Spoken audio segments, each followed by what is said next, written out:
Aghori astro TV கண்டு மகிழுங்கள். தர்மத்தின் வழி செல்ல செல்ல கர்மத்தின் வழி குறையும் அப்பா. கேது பகவான் ஒரு தெளிந்த ஞானம், பற்று அறுப்பவன். எது மேலே நீங்கள் பாசம் பற்று வைக்கிறீங்களோ அதை நல்லா கொடுத்து அவன் மேலே பிடிங்கிடுவாங்க. அதை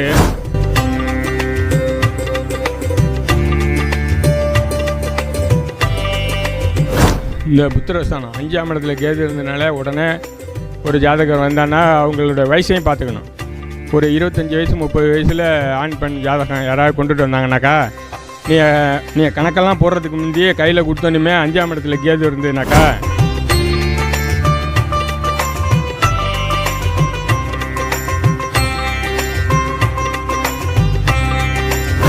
நம்முடைய சரவணபவ ஜோதிட அறிவாலயத்துடைய கருத்தரங்கு குழு தலைவர் ஐயா தான் திருநள்ளாறு பாலையா.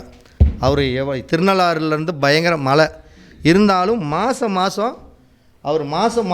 எப்படியா இருந்தாலும் 99% அவர் இங்கே வந்துடுறாரு, எப்படியோ ஒன்று. அப்போ இன்றைக்கி அடாது மழை பெய்தாலும் விடாமல் நான் பேசியே ஆகணுங்கிறதுக்காக கங்கணம் கட்டிட்டு வந்திருக்கிறார்.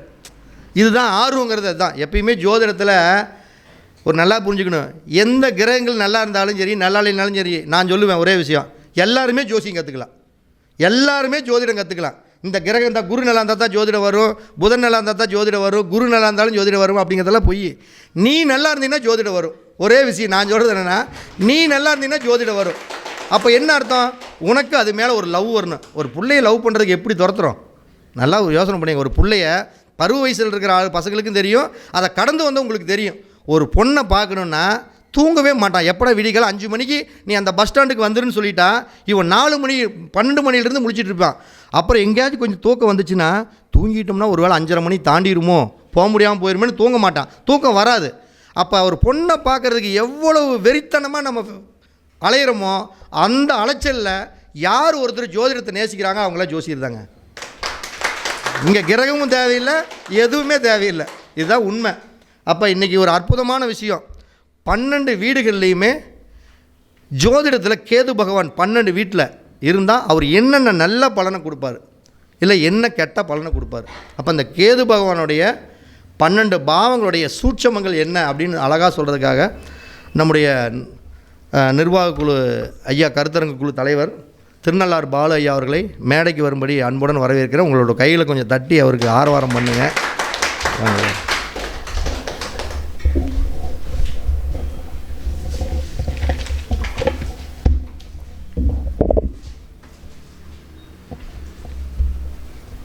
அனைவருக்கும் வணக்கம். சரவணபவ அறிவாலயத்தின் 28வது கருத்தரங்கம் வெகு விமர்சையாக நடந்து கொண்டிருக்கிறது. வருகை புரிந்திருக்கின்ற அனைவருக்கும் எனது முதல் வணக்கத்தை தெரிவித்துக் கொள்கிறேன்.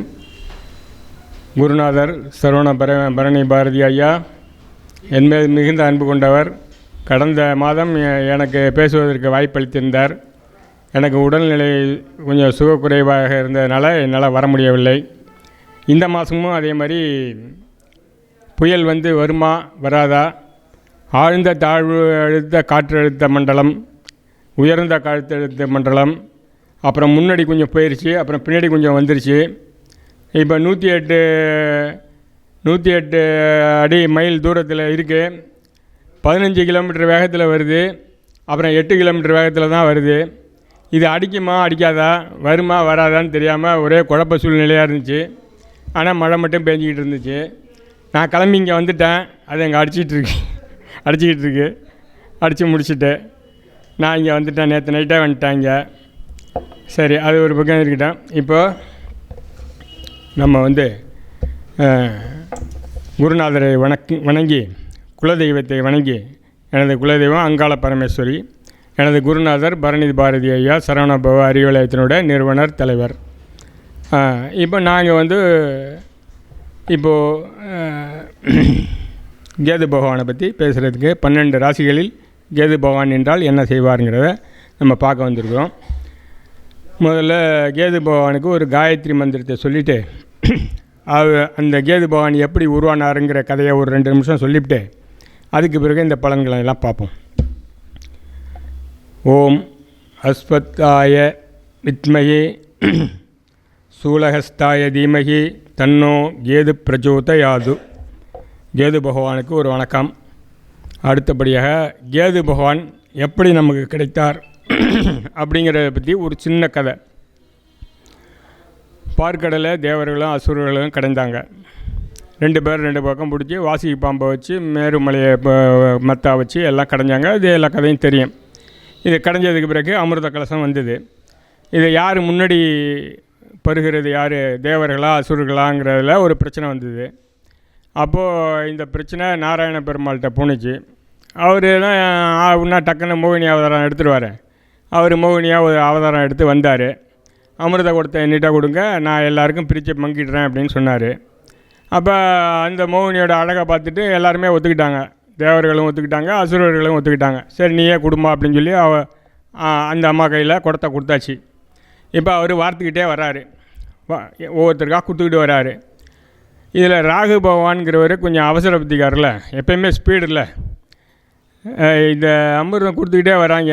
நம்ம இடம் வர்ற வரைக்கும் இது இருக்குமா, தீர்ந்து போயிட்டுனா என்ன பண்ணுறது அப்படின்ட்டு இவருக்கு ஒரு பயம் வந்துட்டு, அதனால் இவர் தேவர்களுக்கு முன்னாடி கொடுக்குறாங்க. அவங்க முன்னாடி வரிசையில் நிற்கிறாங்க.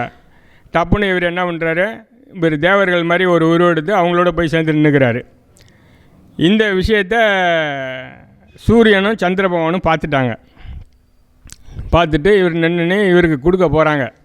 இன்னும் 2 ஆள் தான் இருக்குது. 2 ஆள் தள்ளி ராகு பகவான் நிற்கிறாரு, கொடுக்க போகிறாங்க. அப்போ நைஸாக போய் இந்த நாராயண மோகினி அவதாரத்தில் இருக்கார்ல, அவர்கிட்ட சூரியனும் சந்திர பகவானும் 2 காதலையும் 2 பேரும் சொல்லிடுறாங்க, இந்த ராகு பைய வந்துட்டு வேஷம் போட்டு நிற்கிறான் தேவர் மாதிரி, அவனுக்கு கொடுத்தினாக்கா இல்லாத அட்டகாசமெலாம் பண்ணிவிடுவான், அதை பார்த்துக்க ஜாக்கிரதை பண்ணிக்க அப்படின்னு சொல்லிவிடுவாங்க. டப்புன்னு இவர் என்ன பண்ணுவார், அந்த ராகுக்கு அமிர்தத்தை வார்க்கும்போது டப்புன்னு அந்த கரண்டியால் ஒரு போட்டுருவார். போட்டோன்னே தலை தனியாக போயிடும், முண்டம் தனியாக போயிடும். அதில் தலை தான் ராகு பகவான், முண்டம் தான் கேது பகவானாக வந்தது. இது ஒரு கதை. இப்போ அது வந்து ராகு வந்து நல்ல தலையுள்ள பாம்பாகவும், கேது வந்து சின்ன பாம்பு. சின்னதுனாக்கா அந்த புடையாம்பாம்பு அப்படின்னு சொல்லுவாங்களே, அந்த அப்படியே சுருட்டிக்கும் டக்குன்னு, அந்த மாதிரி ஒரு சின்ன பாம்பை சேர்ந்ததாக இருக்குது. இப்போ இது 2 பேருமே இப்படி இருந்துகிட்டு இருக்காங்க. இப்போ கேது பகவான் வந்துட்டார், வந்துட்டார், வந்து இருந்துக்கிட்டு இருக்காரு. அப்போது இப்போ கேது பகவான்னா என்னென்னா அதை பற்றி பார்ப்போம். கேது பகவான் வந்து ஒரு தெளிந்த ஞானம், பற்று அறுப்பவன். எது மேலே நீங்கள் பாசம் பற்று வைக்கிறீங்களோ அதை நல்லா கொடுத்து அவன் மேலே பிடுங்கிடுவாங்க. அதை வந்து இப்போ ஒரு பணம், ஒரு இந்த சிவாஜி என்ன படத்தில், ஒரு ரஜினிகாந்த் ஒரு படத்தில் என்ன செய்வார்னா, பெரும் பணக்காரன், அந்த பணக்காரனோட அப்பாவோட ஒரு ஃப்ளாஷ்பேக் கதை இருக்கும். இந்த ரஜினிகாந்த் வந்து என்ன செய்வார்னாக்கா, ஒரு திருட்டுத்தனமாக சீரட்டு குடிச்சிடுவார். சீரட்டு குடிச்சோடனே அந்த அப்பா ரஜினிகாந்த் என்ன செய்வார்னா, அது நல்ல படம், சிவாஜி இல்லை அண்ணாமலை, அந்த படத்தில் என்ன செய்வாங்கன்னா, அருணாச்சலம் அந்த சிவாஜியை ஒரு ரூமுக்குள்ளே விட்டு நிறைய சுருட்டுக்கட்டை வாங்கி கொடுத்து, உனக்கு எவ்வளோ முடியுமோ கொடுறா அப்படிம்பார். அவன் ஃபுல்லாக எழுத எல்லாத்தையும் காலி பண்ணி ஒரே சுருட்டு புகை, ரூம் பூரா நாரி போய் அவனுக்கு என்ன அது மூஞ்சிலே முழிக்கக்கூடாதுங்கிற நிலைமைக்கு வந்துடுவார். வந்தோடனே வெளில விட வந்துடு, அதுலேருந்து சிகரெட்டே தொட மாட்டார். அந்த மாதிரி ஒரு விஷயத்தை செய்யக்கூடிய ஆள் தான் இந்த கேது பகவான். நீ என்ன அந்தந்த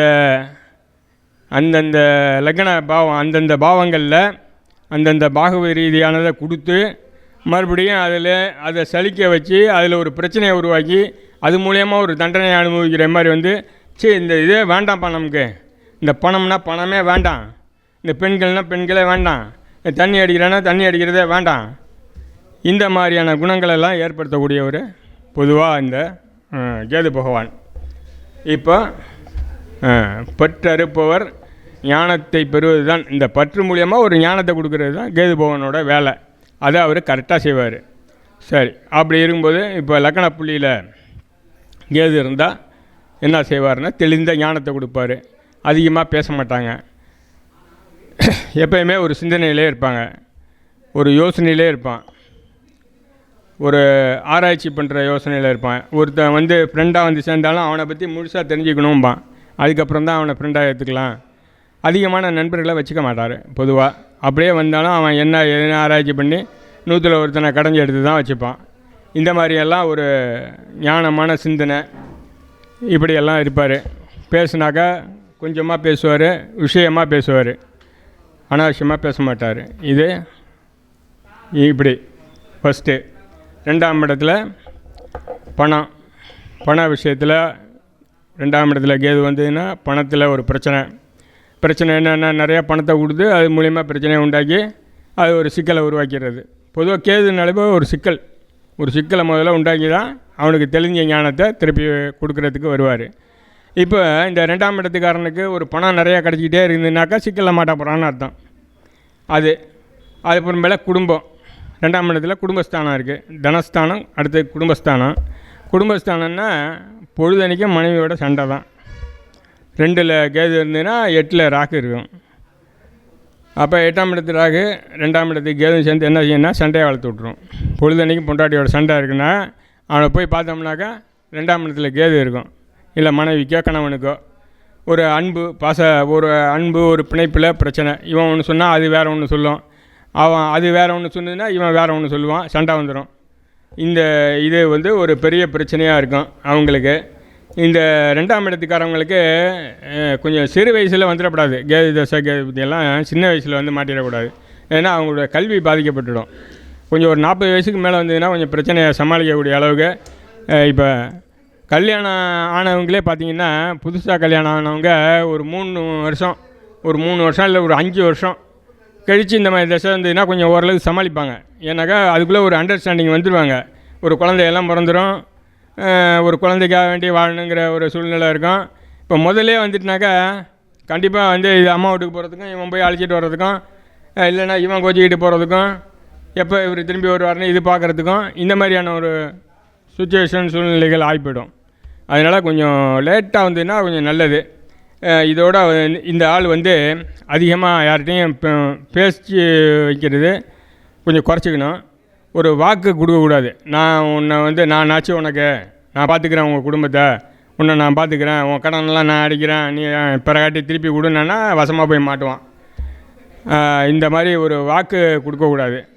வாக்கு கொடுத்தான்னாக்கா இவனுக்கு அது ஒரு பின்னடைவை கொடுத்துரும். அது மூலியமாக அதில் கொஞ்சம் கவனமாக இருக்கணும். அப்போது குடும்ப பற்று இல்லாமல் போகிறதில் அந்த கணவன் மனைவிக்கு விட்டு கொடுத்து வாழக்கூடிய ஒரு சூழ்நிலையை அமைச்சிக்கணும். நமக்கு வந்து இந்த மாதிரியெல்லாம் இருக்குது, இந்த காலகட்டங்களில் நம்ம வந்து அடக்கி வாசிக்கணுன்ட்டு கணவனாக இருந்தாலும் சரி மனைவியாக இருந்தாலும் சரி அந்த இதோடு போனாங்கன்னாக்கா அவங்களுக்கு பெருசாக பாதிப்பு இல்லாமல் இருக்கும். அடுத்தது 3ஆம் இடம். 3ஆம் இடம்ங்கிறது ஒரு ஜெயஸ்தானம். ஒரு ஜாதகத்தில் எப்படி இருந்தாலும் இந்த 3, 6, 10, 11ங்கிறது உபயஜனஸ்தானம். அதில் வந்து ஒரு பாவகிரகங்களே வந்தால் கூட கொஞ்சம் அடக்கி வாசிச்சுட்டு போகுங்கிறது ஒரு விதி. அப்படி இருக்கும்போது இது ஒரு வெற்றியை கொடுக்கும் அப்படின்னு சொல்லிக்கலாம். ஆனாக்கா என்ன செய்யணும்னு கேட்டிங்கன்னா, இந்த இளைய சகோதரர் இருந்தான்னா அவனோட சண்டை வந்துடும். இவன் வசதியாக இருப்பான், அவனுக்கு காசு கேட்டால் கொடுக்க மாட்டான். இளைய சகோதரனுக்கு காசு கேட்டால் கொடுக்க மாட்டான், அவனை கவனிக்க மாட்டான். இவன் மட்டும் நல்லா வசதியாக இருந்துக்கிட்டு இருப்பான். இது மூலியமாக ஒரு சண்டை பிரச்சனை வரும். கூர்மையான செவித்திறன், கேட்டால் ஒரு விஷயத்தை சொன்னால் கூர்ந்து கேட்பாங்க, நல்ல ஞாபகம் வச்சுருப்பான். அந்த மாதிரி ஒரு ஞானம் வந்து சேரும் அவனுக்கு. அதிலெல்லாம் ஒரு நல்ல திறமைசாலியாக இருப்பான். என்ன கேட்குறானோ அதை அப்படியே வெளிப்படுத்திடுவான். தைரிய வீரியம் குறைஞ்சிடும். ஏன்னா பயம் வரும், ஒரு தைரிய வீரம் கம்மியாக இருக்கும். ஒன்று ஏதாவது சொல்லிட்டு மாட்டிப்பான். இந்த மாதிரி இது இருக்கும். இந்த மாதிரி அவர் வந்து ஜாமீன்கள் கையெழுத்தெல்லாம் யாருக்கும் போட்டுவிடக்கூடாது. அதிலெல்லாம் கொஞ்சம் கவனமாக இருக்கணும். இல்லைனாக்கா இந்த விஷயங்களில் உபயஜனஸ்தானமாக இருந்தாலும் அதில் மாட்டக்கூடிய சூழ்நிலைகள்லாம் வந்து சேர்ந்துடும். அது நல்ல இதுன்னு சொன்னால் கூட, கேது நல்லது செய்யணும்னு சொன்னால் கூட கொஞ்சம் கவனமாக இருந்துக்கிறது நல்லது. அடுத்தது 4ஆம் இடம். 4ஆம் இடத்துல தாயார், கல்வி, தாயாரோட உடல்நிலை இது இருக்குது. இப்போது வீடு வாகனம், வண்டி வாகனம், வீடு, கல்வி, இந்த மாதிரியெல்லாம் அந்த 4ஆம் இடத்து காரகம் இருக்குது. அந்த 4ஆம் இடத்து காரகத்தை எல்லாத்தையுமே கெடுக்கும்.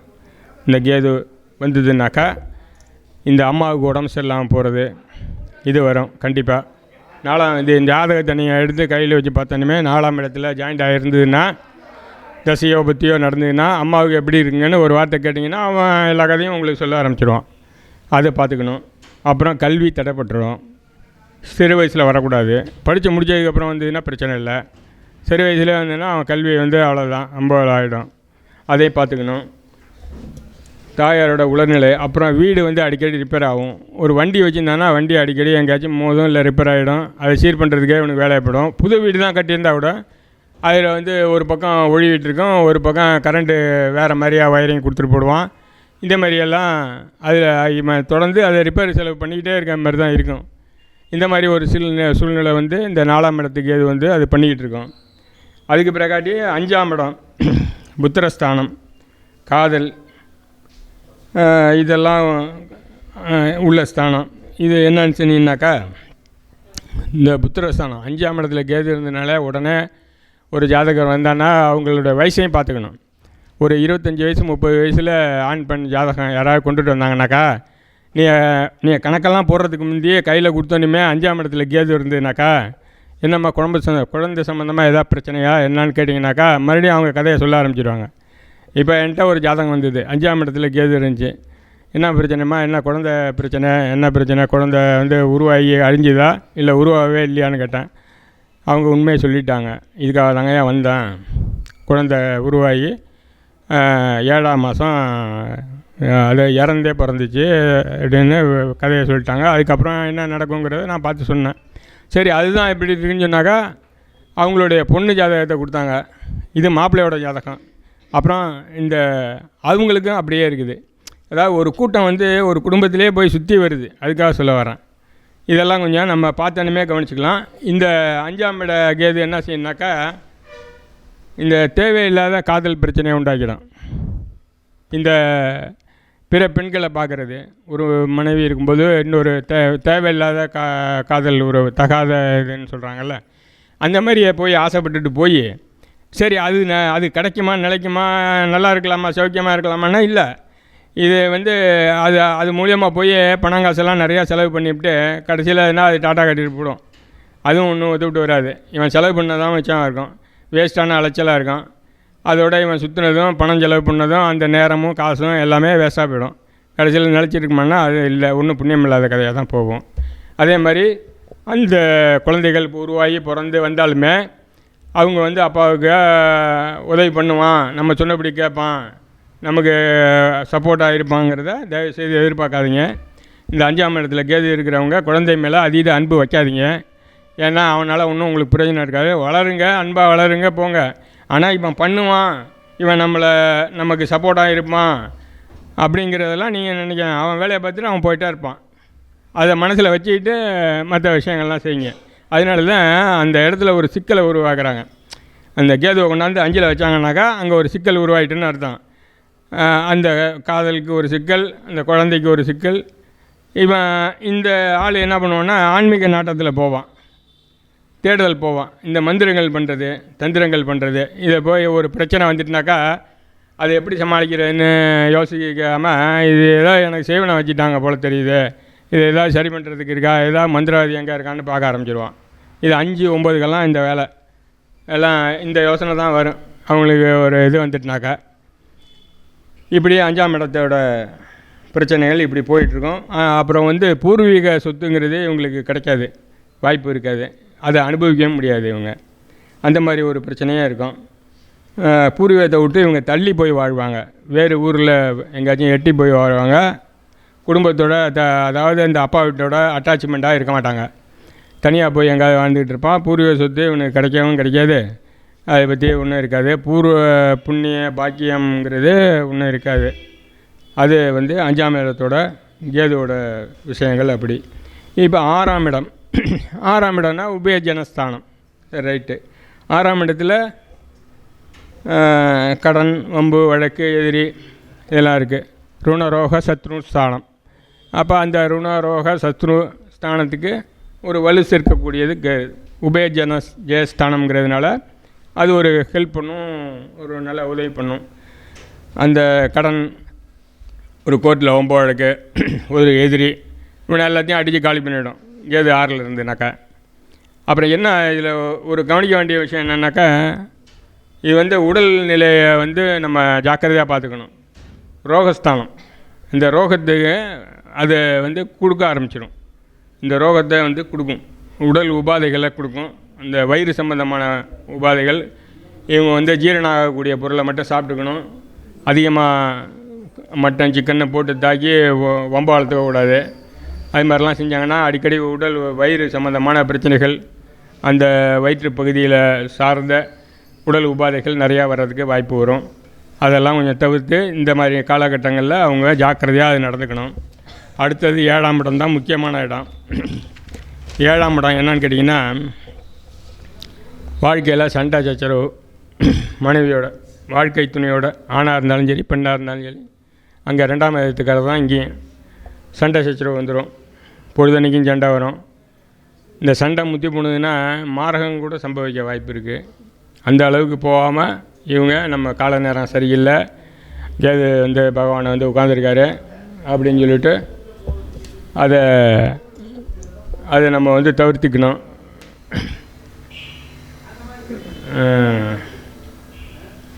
அப்புறம் கூட்டாளிகளோட தொழில் பண்ணுறது என்ன வேணும். அப்புறம் கூட்டாளிகளோட தொழில் பண்ணுறதில் கவனம் தேவை. ஏன்னா கூட்டாளி சம்பாரிச்சிட்டு போயிடுவான், இவங்க வந்து கொடுத்துட்டு உட்காந்துருக்க ஆளாயிடும். கூட்டாளிகளை சேர்க்குறதுலேயும் கவனமாக இருக்கணும். ஒருத்தன் வந்து சேர்ந்தானாக்கா அதை பண்ணலாம் இதை பண்ணலாம், இருக்க பணத்தையெல்லாம் போட்டினாக்கா நல்லா பெரிய ஆளாகி வந்துடலாம் அப்படி இப்படின்னு சொல்லி வந்து ஏமாத்துறதுக்காக வேண்டியே வருவான். அதெல்லாம் கொஞ்சம் கவனிச்சுக்கணும். அப்படியெல்லாம் போய் சேர்ந்து எல்லாம் பண்ணிங்கன்னா ஒன்றும் உருப்படாது. அந்த விஷயங்களை நம்ம கொஞ்சம் கவனிப்பாக இருக்கணும். வாழ்க்கை துணையோட அட்ஜஸ்ட் பண்ணி போகணும், இல்லைன்னா பிரச்சனை தான் வரும். கவனமாக இருக்கணும். கூட்டாளிகளோட கவனமாக இருக்கணும். ரொம்ப வச்சுக்கப்படாது. அதிக கூட்டாளி இல்லாமல் இருக்கிறது கொஞ்சம் நல்லது. அதை பார்த்துக்குங்க. அடுத்தது 8வது கிரகம், 8ஆம் இடம். 8ஆம் இடத்துல அவர் வந்து ஆராய்ச்சி பண்ணிக்கிட்டே இருப்பார். ரகசியத்தை நோண்ட ஆரம்பிப்பார். ஒரு விஷயம், ஒரு ரகசியம்னாக்கா அது என்னான்னு தெரிஞ்சிக்காமல் விட மாட்டான். அதை நோண்டி நுங்க எடுத்து அது என்ன ஏது, அடுத்த வீட்டில் என்ன நடந்தது, தேவையில்லாத விஷயங்கள் எல்லாத்துலேயும் தடைகளிடுவாங்க. இவங்களுக்கு தேவையே இருக்காது. நடைமுறை வாழ்க்கைக்கு மீறின ஒரு செயல்பாடாக செய்வாங்க. அடுத்தவன் என்ன பண்ணுறாங்கிறதுலையே யோசனை இருப்பான்.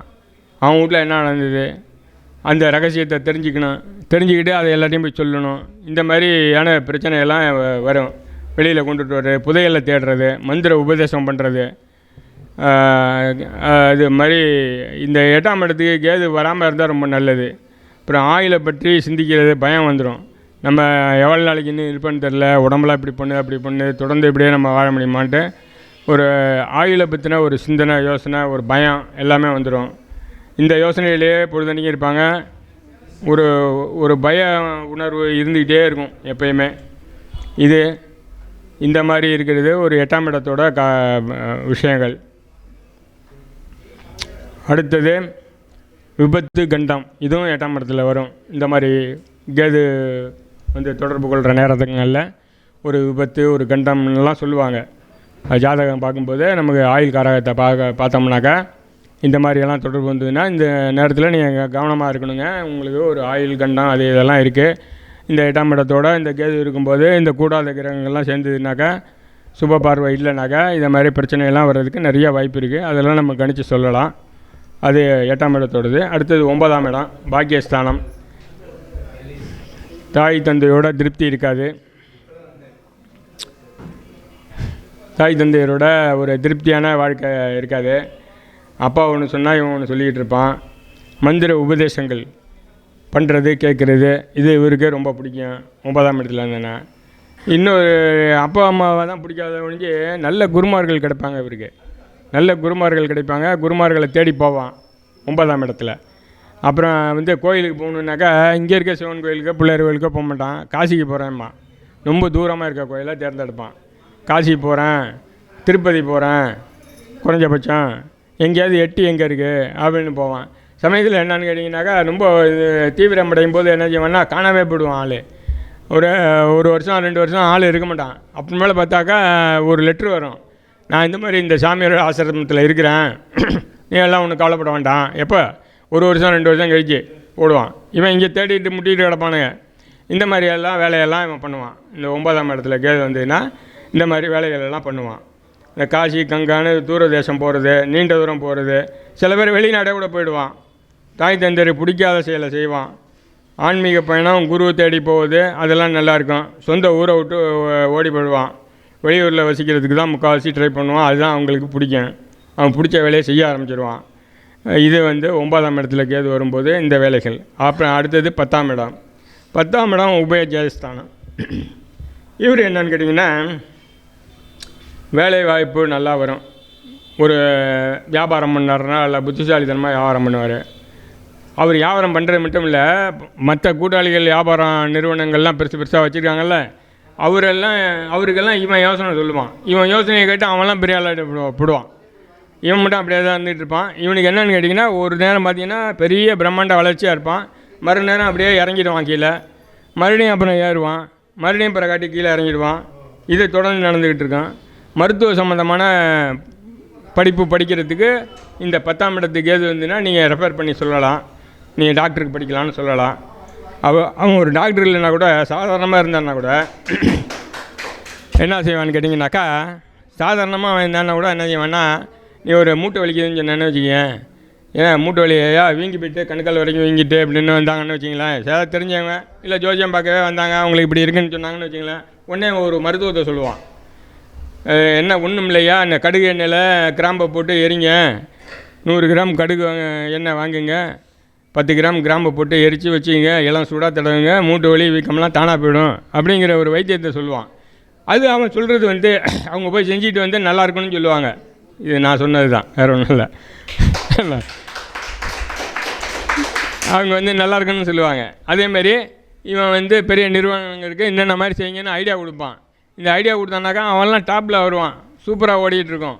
இதுவும் நான் செஞ்ச வேலை தான். 10ல் எனக்கு கேது இருக்குது, அதனால் சொல்கிறேன். அதே மாதிரி மேலே போகிறது கீழே போகிறது நான் சின்ன வயசுலேருந்து நடந்துக்கிட்டு இருக்கு. 13 வயசில் நான் ஆரம்பித்தேன். 13 வயசில் யாராவது வேலைக்கு போவாங்களா? படிச்சுக்கிட்டே படிப்பும் நிப்பாட்டலை. அதுவும் ஒரு பக்கம் ஓடிக்கிட்டு இருக்கோம், இதுவும் ஒரு பக்கம் ஓடிக்கிட்டு இருக்கோம், எல்லாம் ஓடிக்கிட்டு இருக்கேன். நான் வந்து கிட்டத்தட்ட ஒரு 10-15 நிறுவனங்களில் இருந்திருக்கேன். என்னை வச்சுருந்த நிறுவனங்கள் பூரா எல்லாம் கோடீஸ்வரங்கள் ஆகிட்டாங்க. நான் போகும்போது சாதாரணமாக இருந்தவங்க தான். எல்லாருமே இன்றைக்கி பெருங்கோடீஸ்வரர் தான். என்னை ஒருத்தர் செலவு பண்ணி லண்டனுக்கு அழைச்சிட்டு போனார். அவர் செலவில். நான் அங்கே போய் பார்த்தானாக்கா சூப்பரான ஹோட்டல் வச்சுருக்காரு. பிரம்மாண்டமாக இருந்துச்சு ஹோட்டலு, A3 லைசன்ஸு ஹோட்டலு. ஆனால் வியாபாரம் ஒருத்தரும் இல்லை, சாப்பிட்றதுக்கு மட்டும் ஆள் வரல. என்ன இப்படி இருக்குங்க, இதுக்காக தான் உங்களை அழைச்சிட்டு வந்தேன். இதை நீங்கள் பேசிக்கலாக நான் ஒரு கேட்ரிங் டெக்னாலஜி ஒரு செஃப்பு பேசிக்கல. அப்போ சொன்னோன்னே சரிங்க நான் என்னென்னு பார்க்குறேங்கன்னு சொல்லிவிட்டு அந்த கடையை எப்படி நடத்தலான்னு ஆராய்ச்சி பண்ணி நடத்தி 1 மாதத்துலேயே எங்கள் பிஸ்னஸ் இம்ப்ரூவ் ஆயிடுச்சு. 1 வருஷம் இருந்தோம். நான் போனது சம்பளம் 50,000 பேசி போனேன். இப்போ இல்லை, ஒரு 20 வருஷத்துக்கு முந்தி போன முதல் மாதமே 75,000 அவங்களே கொடுத்தாங்க. அப்படியே 1 வருஷம் ரன்னிங் பண்ணோம். இன்னொரு கடை பிடிச்சோம், இன்னொரு கடை பிடிச்சோம், இன்னொரு கடை பிடிச்சோம், 4 கடை பிடிச்சோம். 4 ஹோட்டல் லண்டனில் போட்டோம். 4 கடையும் பிச்சுக்கிட்டு போனது. 4க்கும் ஹெட்ஷப் நான் தான், அந்தரங்க ஆலோசகரும் நான் தான். எல்லாம் நடந்தது. அப்புறம் அதெல்லாம் முடிஞ்சது. நான் அப்புறம் ஒரு 5-6 வருஷம் அங்கே வந்துட்டேன் ஊருக்கு. வந்துட்டு என் பையன் கல்யாணத்துக்கு போனேன். அப்போ அந்த ஓனரு அவங்க தங்கச்சி வீட்டுக்கு வந்திருந்தார். அது மன்னார்குடியில் இருக்குது, எங்கள் ஊர் பக்கத்தில். அவர் வந்திருந்தார் அங்கே. நான் பத்திரிகை கொடுக்க எங்கள் அண்ணனோட போனேன். எங்கள் அண்ணன் வந்து ஏசிடி வணிக வரித்துறையில் பெரிய ஆஃபீஸரு. அவரோட பத்திரிகை கொடுக்க போனால் இவர் அங்கே வந்து உட்காந்துருந்தார். அவங்க தங்கச்சி வீட்டில் இவர் வந்து உட்காந்துருந்தார். அப்போ எங்கள் அண்ணன்கிட்ட அவர் சொல்கிறாரு, இந்த பாலுவை வச்சு நான் 100 கோடி ரூபா சம்பாதிச்சேன் அப்படின்னு சொல்கிறாரு. எங்கள் அண்ணன் மிகப்பெரிய ஆஃபீஸரு. அவன் அப்படியே ஆண் பார்க்குறான், அப்படியேடா அப்படின்ட்டு. சரி, அதெல்லாம் ஒரு பக்கம் இருக்கட்டும். ஏன்னா எதுக்கு சொல்ல வரேன்னா, இந்த 10ஆம் இடத்தோட வேலையை சொல்ல வரேன். இது இப்படியெல்லாம் போயிட்டுருக்கோம். இந்த 10ஆம் இடம். அப்புறம் 11ஆம் இடம் லாபஸ்தானம். அது இளமையில் வந்ததுனாக்கா ஒரு நம்ம ஜெயிக்கிறதுக்கான வாய்ப்பு கம்மியாக போயிடும். அது கொஞ்சம் ஒரு 35-45 இதுக்கு இடையில வந்ததுனாக்கா அது கொஞ்சம் நல்லா பிரைட்டாக இருக்கும். அது வேலை செய்யும். புகழ், கீர்த்தி, அவன் பேர் நல்ல புகழ் அடைகிறது. மத்திய வயதில் வரணும். சொத்து சேர்க்க சேரும். அப்போ தான். ஏன்னா இப்போ 15 வயசில் வந்துட்டா, சுக்கரதசை வந்து 10 வயசில் வந்துன்னா என்ன செய்ய முடியும்? ஏதாவது பிரயோஜனம் உண்டா? இல்லை. அதேமாதிரி 10-15 வயசுலேயே 20 வயசுக்குள்ளேயே வந்ததுன்னா அது பிரயோஜனப்படாது. ஒரு 30 வயசுக்கு மேலேயாச்சும் வந்ததுனாக்கா அவனுக்கு தொழில் மூலிமா அவன் நினைக்கிறத ஒரு இது 11ஆம் இடம்னா ஆசை கனவு லட்சியம்னு இருக்கா, அதிலெல்லாம் ஒரு முன்னேற்றத்தை கொடுக்குறதுக்கு ஆசை கனவு லட்சியம் வந்ததுனால காசெல்லாம் தானாக வந்துடும். இது ஒரு பக்கம். இது எது வந்தாலுமே இது என்ன செய்யணும்னா நிறைய பணத்தை எல்லாம் கொடுத்தாலும் பிறகாட்டி ஒரு ஞானத்தை கொடுத்துட்டு போய்டும். அது மூலியமாக அதையும் மனசில் வச்சுக்கணும். இந்த கேதுங்கிறது முழுமையான வெற்றியையும் கொடுக்குறதில்ல, முழுமையான தோல்வியையும் கொடுக்குறதில்ல. இதையும் மனசில் வச்சுக்கணும். இதெல்லாம் இப்படி போயிட்டுருக்கு. 6, 10, 11 வந்து சிறப்பு. இப்போ நம்ம சாதாரணமாக பார்க்கக்கூடியதில் 6, 10, 11ங்கிறது கொஞ்சம் சிறப்பான இடங்கள் கேதுவுக்கு வந்ததுனாக்கா. 5, 9 மந்திர தந்திரம் இவன் பண்ணுவான், இல்லை இவன் அவனுக்காவது பண்ணுவான், இல்லை இது சம்மந்தமான உபதேசங்கள் பண்ணுவான். இதே மாதிரி வேலைகளை அந்த 5, 9 இருக்கும்போது அது நடக்கும். 1, 7 மிக மோசம். 1, 7 வரக்கூடாது. 2 வந்தால் கூட கொஞ்சம் நார்மல். இப்போ 1, 7 கேது வந்ததுன்னா கொஞ்சம் கஷ்டம். 1 கேது இருந்ததுன்னா 7 ராகு இருக்கும். கல்யாணம் பண்ணுறதுல ரொம்ப சிரமமாயிடும். இன்றைக்கும் என்கிட்ட ஜாதகம் பார்க்க வர்றான் ஒருத்தன், வந்திருக்கான். இன்னும் வெயிட்டிங்கில் தான் இருக்கான். 48 வயசு ஆகிட்டு. எந்த பொண்ணாக இருந்தாலும் பரவாயில்ல, டைவர்ஸ் இருந்தாலும் கணவனை இழந்திருந்தாலும் பரவாயில்ல, 35 வயசு ஆகியிருந்தாலும் பரவாயில்ல, எதாக இருந்தாலும் எனக்கு ஒன்று பார்த்து ஏதாவது சொல்லுங்கள் அப்படின்னு சொல்லி அலைஞ்சிக்கிட்டு இருக்கான். இப்போ எல்லார்ட்டையும் புரோக்கர்கிட்டெல்லாம் சொல்லிக்கிட்டு என்னென்ன ஜாதகத்தை பார்த்தா ராகு லக்னம் 8 கேது, 7 கேது. 1 கேதுவோ ராகுவோ இருந்ததுன்னா இங்கே 7 வந்து இங்கே வந்துடும். 2 பிரச்சனை வந்துடும். எந்த இடத்துக்கு பார்த்தாலும் இதே தான். இப்போ வந்து 1ஆம் இடத்துல ராகு இருந்ததுன்னா 7ஆம் இடத்துல கேது, 7ஆம் இடத்துல ராகுன்னா 1ஆம் இடத்துல கேது. இப்படி மாற்றி மாற்றி தான் வந்துக்கிட்டு இருக்கோம். இது இப்படியே 2ன்னா 8, 3ன்னா 9 இப்படியே மாற்றி தான் அவங்க வந்துக்கிட்டு இருப்பாங்க. அப்போ இது ரெண்டுமே கனெக்ட் ஆகும். ராகுவும் கேதுவும் கனெக்ட் ஆகிக்கிட்டே வரும். ராகு பிரம்மாண்டம் அதிகமாக எதாக இருந்தாலும் கொடுத்துருவான். கேது இழுத்து பிடிச்சிருவான். இழுத்து பிடிச்சி கண்ட்ரோல் பண்ணி போயிட்டுருக்கோம். அது மூலியமாக ஒரு ஞானத்தை கொடுக்குறது. லாஸ் ஆகிட்டோன்னா ஒரு ஞானத்தை கொடுக்குறது. இந்த மாதிரி வேலை. அப்புறம் 12ஆம் இடம் மோட்சம், சொத்து விரயம். சொத்து விரயம்னா எப்படி விரயம் ஆகும்னு கேட்டிங்கன்னா, இப்போ ஒரு 50 கோடி ரூபா சம்பாதிச்சு வச்சுருக்கான்னாக்கா அது விரயம்னாக்கா என்ன ஆகும்? கேது வந்ததுன்னா என்ன, ஒன்று மரியாதையாக அவன் பொண்ணு பிள்ளைங்கள்ட்ட கொடுத்துடணும், இல்லைன்னா அவங்க பிடிங்கிட்டு போயிடுவாங்க. நீ கொடுக்கலன்னாலும் ஒழுங்காக அதுக்கு முன்னாடி இவன் கொடுத்தான்னா கொஞ்சம் அன்பு பாசமாக இன்னும் கொஞ்சம் நாளைக்கு ஓட்டிகிட்டு இருக்கலாம். இல்லைன்னா அவங்களே பிடிங்கிட்டு இவனை ஆண்டியாக்கி விட்ருவாங்க. உனக்கு என்ன செலவுக்கு என்ன 10 ரூபா என்ன தர்றான், வாங்கிட்டு பேசாமல் உட்காந்துருக்கணும்னா நீ சம்பாதிச்சதெல்லாம் ரைட்டு தான், ஓகே தான், அதெல்லாம் எங்களுக்கு தான் உரியது அப்படின்னு சொல்லிவிடுவாங்க. இது வந்து இந்த 12ஆம் இடத்தோட வேலை. 12ஆம் இடம்னா விரையம் தான், கொடுத்துடணும் யார்கிட்டயாச்சும். அவன் வச்சுக்கிட்டு இருந்தான்னா பரதேசம் போகிறதுக்கு வாய்ப்பு இருக்குது. 12ஆம் இடத்துல கேது வரும்போது சாமியாரை போடுவான். சமயத்தில் சில பேர் ஒரு தொல்லையும் வேண்டாம் நமக்கு அப்படின்னு சொல்லிவிட்டு சாமியாரை போகிறேன்ட்டு போடுவான். இல்லைனா எங்கேயாவது ஒரு ஆசிரமத்துக்கு போகிறோம்னா இவனுடைய தேடலுக்கு ஒரு முடிவு இல்லை. இதோட இன்னொரு முக்கியமான விஷயம் இந்த 12ல் இருக்குது. இவனுக்கு மறுபிறப்பு இல்லைன்னு ஒரு ஜாதக ரூல்ஸ் ஒன்று இருக்குது.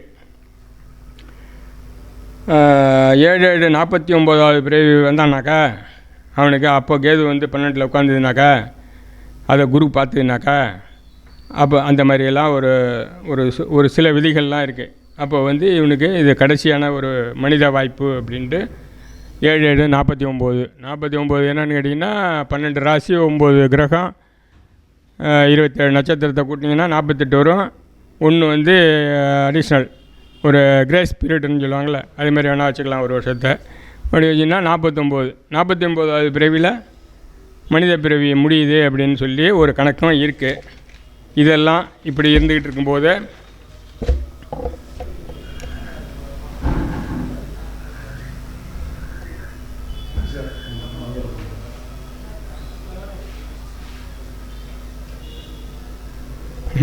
அதுதான் இவன் வந்து ஒரு தேடலை நோக்கி போயிட்டே இருப்பாங்க, எப்போதும் தேடிக்கிட்டே இருப்பான். சரி, இது எல்லாத்தையும் பற்றியும் நான் இப்போ சொல்லிட்டேன். இதுக்கு பிறகு வந்து இன்னொரு சின்ன விஷயத்தையும் நான் சொல்லிவிட்றேன். சொல்லி அதோடு நான் முடிக்கிறேன். சரியா? இதெல்லாம் இப்படி இருக்குது. நல்லது செய்வேன்னு சொல்கிற, கெட்டது செய்வேன்னு சொல்லியிருக்க. நல்லது நடந்ததுன்னா பிரச்சனை இல்லை. எனக்கு கெட்டது வந்ததுன்னா நான் என்ன பண்ணுறது? அதுக்கு ஏதாவது ஒரு வழி சொல்லிட்டு போகிறேனே, அதையும் ஒன்று சொல்லிட்டு போ அப்படின்னு சொல்லி கேட்டிங்கனாக்கா, பரிகாரம் வந்து விலங்கு முகம் உடைய தெய்வம், பறவை உடல் உடைய தெய்வம். அப்படின்னா என்னென்னா, அனுமான், நரசிம்மர், வராகி தேவி, பூமிநாத பெருமாள், சரபேஸ்வரர், சரபேஸ்வரர்னா சிவன் தான் அதே பறவை உடம்போட வந்து இந்த நரசிம்மர் வந்து நரசிம்மர் வந்து இந்த வதம் பண்ணிடுவார்ல, இந்த இரணியனோட மகனை வதம் பண்ணதுக்கு பிறகு அவர் கோபம் விட்டு உலகையே அழிச்சிட்டு அந்த கோபம் அடங்காமல் அப்படியே நின்றுட்டு இருப்பார். அவரை சரி பண்ணுறதுக்காக சிவபெருமான் வந்து அந்த பறவை உடல் எடுத்து வருவார். வந்து சரபேஸ்வரர், அவர் தான் சரபேஸ்வரர். அந்த நரசிம்மருக்கு ஒரு அமைதித்தன்மையை கொடுத்துட்டு போவார் அப்படின்ட்டு ஒரு கதை. அதனால் அந்த மாதிரி தெய்வங்களை நீங்கள் வந்து வழிபடலாம். இதை தாண்டி கேது ஜாதகத்தில் வந்து ஆண் ராசியிலையோ பெண் ராசிலேயோ இருக்காங்கிறத ஜாதகம் பார்த்துக்கணும். கேது வந்து எந்த ராசியில் இருக்குது, ஆண் ராசி பெண் ராசின்னு இருக்குது, அதுக்கு தகுந்த தெய்வங்களை நீங்கள் தேர்ந்தெடுத்துக்கலாம். அதுவும் நல்லாயிருக்கும். இந்த மாதிரியெல்லாம் பண்ணி உங்களுடைய பிரச்சனைகளை, கேது பகவானுடைய நன்மை தீமைகளை ஆராய்ந்து அதனுடைய பலாபலன்களை நீங்கள் எப்படி அனுபவிச்சுக்கலாம், அது எப்படி குறைச்சிக்கலாம், அதிகமாக இருந்ததுன்னா அதை எப்படி குறைச்சிக்கலாம். இப்போ நான் வந்து திருமண ஸ்தானத்துக்கு சொல்லியிருக்கேன், மகன் தந்தை மகன் உறவு ஸ்தானத்துக்கு, பாக்கியஸ்தானத்துக்கு, காதல் ஸ்தானத்துக்கு, எல்லாத்துக்கும் நான் சொல்லியிருக்கிறேன். அந்தந்த பாவங்களை எப்படி நம்ம கையாளுறதுங்கிறது தான் ஒரு என்ன. இப்போ நான்லாம் சொன்னால் இன்னும் ரொம்ப லேட்டாகும், நான் முடிச்சுக்கிறேன். எனக்கு வர்றது துன்பமே கிடையாது இன்றைக்கு வரைக்கும். ஆனால் கோடிக்கணக்குக்கு மேலே சம்பாரிச்சும் இருக்கேன், அதுவும் இல்லைன்னு சொல்லலை. 13 வயசில் நான் ஸ்டார்ட் பண்ணேன்.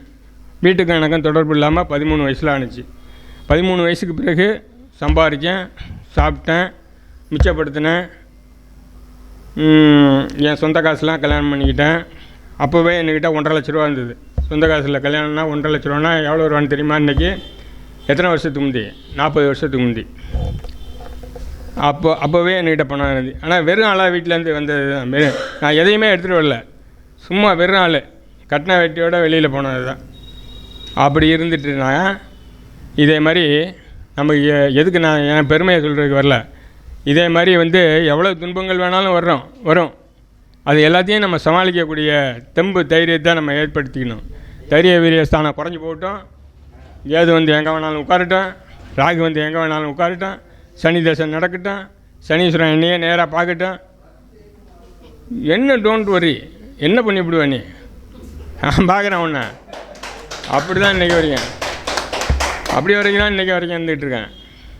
1,50,000 கோடி ரூபா கடனாகி போச்சு எனக்கு. நம்பினவெல்லாம் ஏமாற்றிட்டான். இப்போ ஐயா சொன்னது மாதிரி ஐயா பேசுனாங்களா, இன்னும் எதிர்க்கிறாங்க சேர்ந்துன்னா உன்னை ஏமாற்றிடுவோம் வச்சுன்னு சொன்னாங்களா. 50 லட்ச ரூபா பல பேர் ஏமாற்றிட்டான். இன்றைக்கி வரைக்கும் பணம் அப்படியே டீலிங்கில் தான் போயிட்டுருக்கு, வரும் வராதுங்கிறதுல தான் போயிட்டுருக்கு. எப்படியும் வசூல் பண்ண விட மாட்டேன், அது அடுத்த பிரச்சனை. இப்படி இருந்தாலுமே என்றைக்குமே நம்மளுடைய தைரியத்தை மட்டுமே விடாமல் இருந்தான்னா அவன் எப்படியும் ஜெயிச்சிருவான். அது நான் உறுதியாக சொல்கிறது. நான் என் வாழ்க்கையை வச்சு உங்களுக்கெல்லாம் சொல்கிறேன். ஒருத்தனுக்கு தைரியம் மட்டும் இருந்ததுன்னா நம்பிக்கையும் இருக்கணும். அவன் மேலே அவனுக்கு முதல்ல நம்பணும்.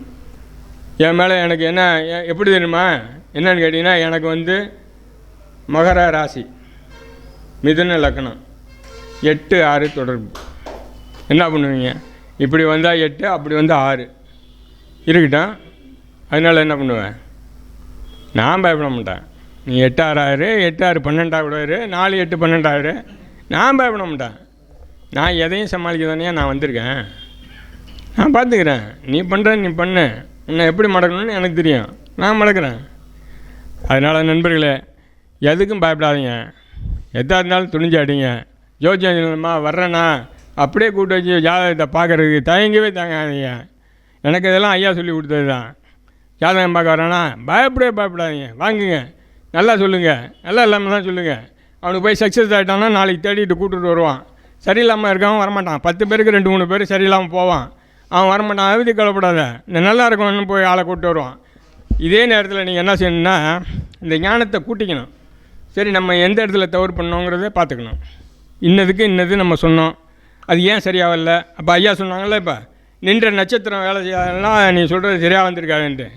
அப்போ நின்ற நட்சத்திரம் என்னவாக இருந்தது, நம்ம என்ன சொன்னோம், அது ஏன் இப்படி சரிவல்ல, இப்படிங்கிறத ஆராய்ச்சி நீங்களே பண்ணிக்கணும். இதெல்லாம் யாரும் சொல்லி தந்து வர்றதில்லை, சொல்லித்தராமல் வர்றது. இது நம்ம ஆராய்ச்சியில் நம்மளே கண்டுபிடிச்சி நம்ம சொல்லணும்.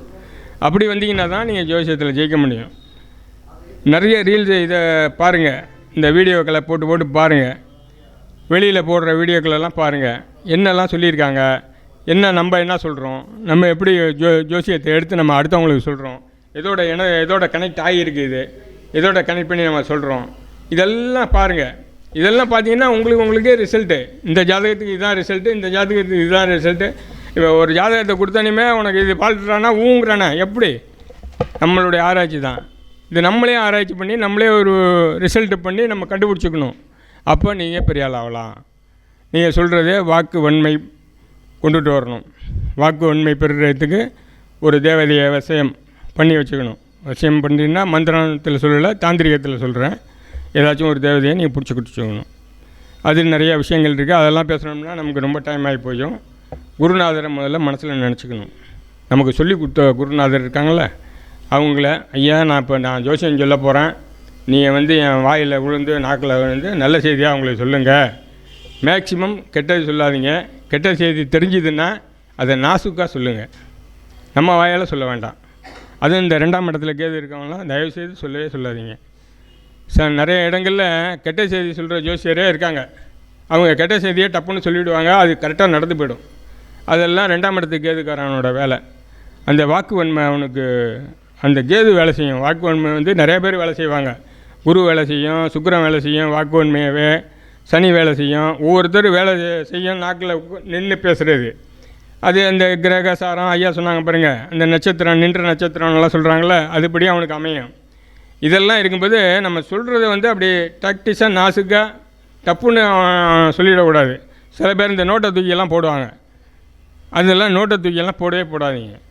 அவன் உங்களை தேடிட்டு வரான், ஏதாச்சும் ஒரு வழி காட்ட மாட்டானா? அவனுக்கு கஷ்ட நேரம் தான் அவனுக்கு தெரியும். ஒரு வழி சொல்லுவானான்னு தான் நம்மள்கிட்ட நோட்டை தூக்கிட்டு வரான். சில ஜோதிடர்கள் இருக்காங்க, நோட்டை தூக்கி போட்டுருவாங்க. இதெல்லாம் எடுத்து காட்டாதையா, 2 வருஷம் கழிச்சு வா நீ அப்படின்னு சொல்லி அனுப்பிடுவாங்க. அந்த மாதிரி தயவுசெய்து யாரும் சொல்லாதீங்க. இது என்னுடைய ஒரு வேண்டுகோளாகவே நான் சொல்கிறேன். என்ன செய்ய முடியுமோ அதை சொல்லுங்கள். சிவபெருமானுக்கு அவனுக்கு சாதகமாக இருந்ததுன்னா சிவபெருமானை கும்பிட்றான்னு சொல்லுங்கள். வராகி தேவின்னா வராகி தேவியை சொல்லுங்கள். வேறு தேவதைகள் எதுன்னா அந்த தேவதைகளை சொல்லுங்கள். இல்லை அவனுடைய 5ஆம் இடத்தை பாருங்கள், இஷ்ட தேவதை எதுவும் காட்டும். 9ஆம் இடத்தை பாருங்கள், குலதெய்வம் காட்டும். இதெல்லாம் பிடிச்சிக்கடான்னு சொல்லுங்கள். குலதெய்வத்துக்கு போய் அவன் வயசத்தின விளக்க போடுறான், அவனுக்கு துன்பம்லாம் நீங்கும்னு சொல்லுங்கள். எதையாச்சும் நின்ற சொல்லுங்கள். உங்கள் வாயில் என்ன வருதோ அதை சொல்லுங்கள். ஒரு பரிகாரம் மாதிரி சொல்லுங்கள். போய் அவன் ஜெயிச்சிட்டு போட்டுமே, உங்களுக்கு என்ன வந்தது? நீ ஏன் நோட்டை தூக்கி போட்டு எடுத்துகிட்டு ஓடுறான்னு சொல்கிற? அது மாதிரி தயவுசெய்து சொல்லாதீங்க. ஏன் சொல்கிறேன்னாக்கா, சில இடங்களில் நான் கேள்விப்பட்டிருக்கேன், இந்த ஜோசியர் நோட்டே தூக்கி போட்டுட்டாரு, உனக்கு டைம் சரியில்லைன்னு சொல்லிட்டாரு அப்படின்னு எல்லாம் சொன்னாங்க. அது மாதிரிலாம் சொல்கிறதுக்கு நம்ம ஆள் கிடையாது. அதுக்கு ஏன் நம்மளை தேடிட்டு வரான்? நம்மள்கிட்ட வந்தாங்கனாக்கா அவன் எவ்வளோ மோசமான டைமாக கூட இருக்கட்டும், அதுக்கு ஏதாவது ஒரு உங்களுக்கு தெரிஞ்ச ஒரு வழியை சொல்லுங்கள். அதான் நான் சொல்கிறேன். இதே மாதிரியெல்லாம் பார்த்துட்டு நல்லபடியாக ஜோதிட கலையை வளர்த்துக்குங்க. நான் சொன்னதெல்லாம் நல்லா கேட்டுக்கிட்டு நல்லபடியாக ஒரு நல்ல ஜோதிடராக வாங்க அப்படின்னு வாழ்த்துகிறேன், வணங்குகிறேன். எனக்கு வாய்ப்பளித்த எனது குருநாதர் பரணி பாரதி ஐயாவுக்கு மீண்டும் மீண்டும் நன்றிகளை தெரிவித்துக் கொள்கிறேன். நான் ரொம்ப சிரமப்பட்டு தான் வந்தேன். பஸ்ஸெல்லாம் கிடைக்கல, ரொம்ப சிரமம். பஸ்ஸே இருக்காதுன்னு வேறு இன்றைக்கி சொன்னாங்க. ஐயோ இன்றைக்கி போக முடியுமா போக முடியாதான்னு நினச்சேன். இன்றைக்கி போனாலும் பேச முடியுமா பேச முடியாதான்னு நினச்சேன். இன்றைக்கி காலையிலேருந்து எனக்கு டிசென்ட்ரி போயிட்டு தான் இருக்குது. மெடிக்கலில் போய் மாத்திரை வாங்கி போட்டுட்டேன். இவ்வளோ இதில் கதையிலையும் நடந்துக்கிட்டு இருக்கு. இருந்தாலும் ஜோதிடத்தில் ஒரு ஆர்வம். நான் ஒன்றும் பெருசாக காசு சம்பாதிக்கணும்னு இந்த ஜோதிடத்துக்கெலாம் வரல. எனக்கு நிறைய தொழில் இருக்குது. இருந்தாலும் நான் அப்படி வீடியோ பார்த்துக்கிட்டு இருக்கும்போது இப்படி நான் லைட்டாக வந்தது. நான் ஐயாவோட ஜாயிண்ட் ஆகிட்டேன். ஜாயிண்ட் ஆனதுக்கு பிறகு என்னென்னா, இது என்ன விட மாட்டேங்குது. இப்போது என்ன காரணம்னு கேட்டிங்கன்னா, என்கிட்ட கிளைண்ட்டு வர்றாங்கள்ல, ஜாதகம் பார்க்குறாங்கல்ல, அவங்க பார்த்துட்டு அவங்க பேசாமல் வராமல் இருந்துட்டாங்கன்னா கூட பரவாயில்ல, திருப்பிட்டு வராங்க. நீங்கள் இன்னதெல்லாம் சொன்னீங்கய்யா, இன்னதெல்லாம் நான் செஞ்சுட்டேன், அதெல்லாம் கரெக்டாக வந்துட்டுங்கய்யா. இப்போ ரீசெண்டாக 28 வயசு. இப்போ நிறையா கல்யாணம் நடந்துட்டு, இப்போ ரீசெண்டாக ஒரு 3 நாளைக்கு முன்னாடி, ஆமாம் ஒரு 3 நாளைக்கு முன்னாடின்னு நினைக்கிறேன், நான் ஒரு மாதத்துக்கு முன்னாடி அவங்களுக்கு ஜாதகம் பார்த்து சொல்லிட்டேன். அவங்க பரங்கிப்பேட்டை ஊர். இந்த நிகழ்ச்சி அவங்களும் கேட்டுக்கிட்டு இருப்பாங்க. அவங்க கேட்கட்டுக்கு தான் நானும் சொல்கிறேன். பரங்கிப்பேட்டைன்னு ஊர். அந்த பொண்ணுக்கு 28 வயசு ஆகிட்டு கல்யாணம் ஆகலை. நிறைய மாப்பிள்ளை தட்டி போயிட்டு ஒன்றும் அமைய மாட்டேங்குதுங்கன்னா, அந்த பரங்கிப்பேட்டை இந்த பொண்ணோட அக்கா எங்கள் ஊரில் கல்யாணம் பண்ணி இங்கே இருக்கிறாங்க. அவங்க என்கிட்ட சொன்னாங்க, சரி கொண்டாங்க ஜாதகத்தை அனுப்பி விடுங்க, நான் போட்டு சொல்கிறேன் அப்படின்னு சொன்னால் அனுப்புனாங்க.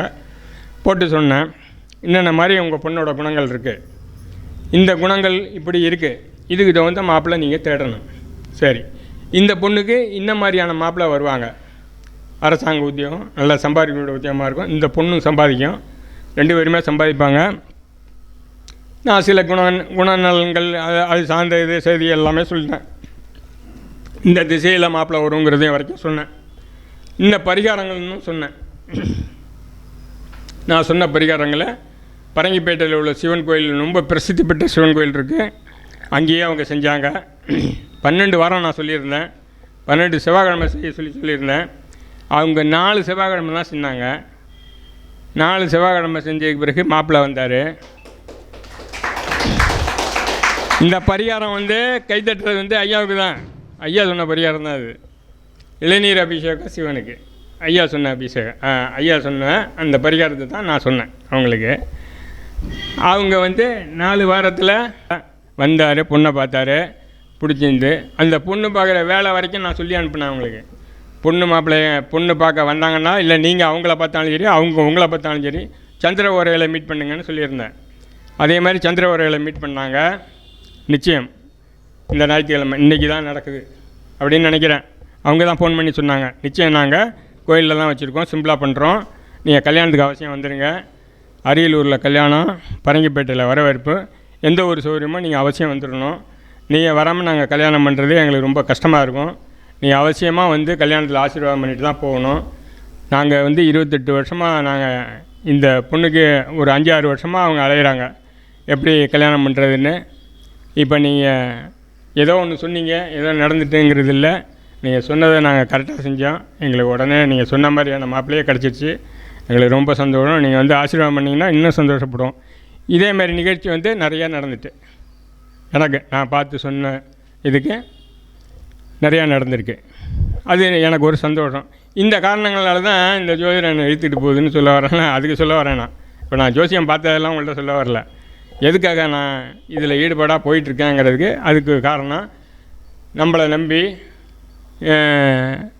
வர்றவங்களுக்கு நம்ம சொல்கிறது ஓரளவுக்கு பலிக்குது, அவங்க சந்தோஷமாக இருக்காங்க. அது நமக்கு பெரிய சந்தோஷம் இல்லையா? அவங்க சொல்கிறாங்க. அதை இன்னொரு நிகழ்ச்சி சொல்கிறேன், டைம் இருக்கிறதுனால நான் சொல்லிகிட்டு இருக்கேன். இன்னொரு நிகழ்ச்சி என்னென்னு கேட்டிங்கன்னா, ஒரு கணவன் மனைவி கல்யாணம்லாம் ஆயிடுச்சு. அந்த பொண்ணுக்கு கொஞ்சம் மனநிலை கொஞ்சம் குறைவான பொண்ணுன்னு வச்சுக்கோங்க. அந்த மாப்பிள்ளை 2 பேர் ஜாதகத்தையும் கொடுத்தாங்க, போட்டு பார்த்தேன். அந்த மாப்பிள்ளைக்கு நல்லா இருக்குது எல்லாமே. இந்த பொண்ணுக்கு கொஞ்சம் சந்திரநல கோளாறு, அது சம்மந்தமாக கொஞ்சம் மனநல குறைவு கொஞ்சம்னு வச்சுங்களேன். இப்படி இருந்துக்கிட்டு இருக்கு. இந்த மாப்பிள்ளை கல்யாணம் பண்ணிவிட்டு இந்த பொண்ணை சரியான முறையில் கவனிக்கிறதில்ல, பேசுகிறதில்ல. அவன் வேலை பார்த்துக்கிட்டு இருக்கான் மெட்ராஸில் போய். வீட்டுக்கு அம்மா வீட்டில் என்ன ஃபோனில் பேசிவிட்டு அப்படியே போயிடுறது, இப்படியெல்லாம் இருந்துக்கிட்டு இருந்தது. ஒரு கல்யாணம் ஆகி இப்போ 7 மாதம்தான் ஆகுது.